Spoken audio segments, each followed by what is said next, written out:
Welcome to D6. This is professor Vinod Kumar. క్షణక్షణం మలుపు తిరుగుతున్న కేసు నిమిషప్రియ. నిమిషప్రియ మన దేశం నుండి వెళ్ళి యెమెన్ దేశంలో ఆ అమ్మాయి అక్కడ నర్సుగా పనిచేస్తున్నది. అక్కడికి వెళ్ళి భర్త ఉందో తన కూతురు అంతర్యుద్ధ కారణంగా బయటకు వచ్చినప్పటికీ ఆమె రాకుండా అక్కడే ఉండిపోయి అక్కడ స్థానికులతో అక్కడ బిజినెస్ స్టార్ట్ చేసింది. యెమెన్లో స్థానిక భాగస్వామ్యంతో అక్కడ ఆమె ఆసుపత్రి ప్రారంభించింది. దాన్ని ఆయన అక్కడ లోకల్ పర్సన్ ఆమెను ఉంచడంతో నష్టపోయింది. అతను తన పాస్పోర్టు లాక్కున్నాడు. తిరిగి 2017లో అతనికి మత్తుమందు ఇచ్చింది. ఆ మత్తుమందు డోసు ఎక్కువ కావడంతో అతను ప్రాణాలు కోల్పోయాడు. ఆ ఆరోపణ ఆమె తిరస్కరించింది. నీళ్ళ ట్యాంకులో శవం లభించడంతో హత్య నేరాన్ని మోపారు. విచారణ జరిపిన కోర్టు ఆమెకు 2020లో మరణశిక్ష విధించింది. ఆమె చేసిన అప్పీల్ 2020 సుప్రీంకోర్టు తిరస్కరించింది. Houthi rebel group supreme council head Mahdi al Mashat జనవరిలో ఆమెకు మరణశిక్ష అమలు చేయమని చెప్పేసి ఆదేశాలు జారీ చేశారు. అయితే మనకు అర్థం కావాల్సింది ఏంటంటే అరబ్ కంట్రీస్లో ఈ మరణశిక్షలు విధించడం అనేది చాలా కామన్. అక్కడున్న వ్యక్తులను చంపితే ఖచ్చితంగా మళ్ళీ మరణశిక్షే శరణ్యం. మన దేశంలో లాగా చంపిన తర్వాత శిక్ష నుండి తప్పించుకునే పరిస్థితి అక్కడ ఉండదు.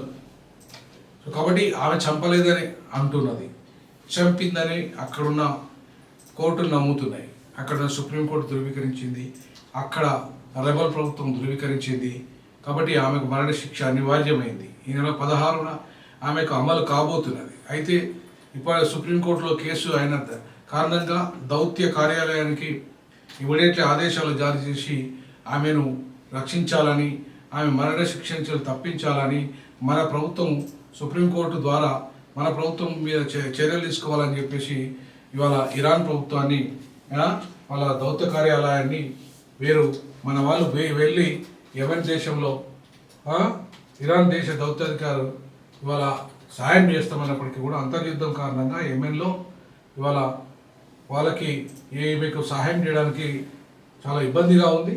అయితే వాళ్ళ సిద్ధాంతం ప్రకారంగా ఈ రక్తపు సొమ్ము బ్లడ్ మనీ ఒకవేళ చంపింది కాబట్టి ఆ బ్లడ్ మనీ కనుక ఆమెను చంపినట్టుగా రుజువైందని చెప్పి అక్కడ కోర్టులు ఆరోపిస్తున్నాయి. అక్కడ న్యాయ వ్యవస్థ ధృవీకరించింది. కాబట్టి ఈ బ్లడ్ మనీ చెల్లించితే ఒకవేళ తిరిగి చెల్లించి లోకల్ వాళ్ళు ఒప్పుకుంటే దానికి ఆమెను మరణశిక్ష నుండి బయటపడే ఆస్కారం ఉంది. బట్ అది కూడా ఇంకా జరగడం లేదు. కాబట్టి ఆ చెల్లింపు ఆ విషయాలన్నీ కూడా జరగని కారణంగానే ఆమెకు ఉరిశిక్ష ఖరారైంది. సో కాబట్టి ఈ ఉరిశిక్ష రద్దవుతుందా లేదా, నిమిష ప్రియ ఉరిశిక్ష నుండి బయటపడుతుందా లేదా అనేది కాలం నిర్ణయిస్తుంది. చాలా తక్కువ కాలం ఉన్నందున, అంతర్యుద్ధం జరుగుతున్నందున, అరబ్లో మరణశిక్షలు సహజం కాబట్టి అది అంత ఈజీగా మన దేశం అంత స్పీడ్గా స్పందిస్తుందా, అంత స్పీడ్గా వాళ్ళని ఒప్పించగలుగుతుందా, యెమెన్ దేశము మరి రెబల్ ప్రభుత్వం భారతదేశానికి తలగుతుందా, భారత దౌత్య అధికారులు అక్కడున్న దౌత్య అధికారులతో చర్చిస్తారా, లేదా అక్కడి చట్టాలు ఒప్పుకుంటాయా, ఇవన్నీ కూడా కీలకమైన ప్రశ్నలు, $1 మిలియన్ ప్రశ్నలు. కాబట్టి వీటన్నిటికీ కాలం సమాధానం చెప్పబోతున్నది. చూద్దాం. ఆమెను మరణశిక్ష నుండి తప్పించాలని, ఆమె తిరిగి భారతదేశానికి రావాలని మనం కోరుకుందాం. జై భీమ్, జై పులే, జై పెరియార్, జై హింద్.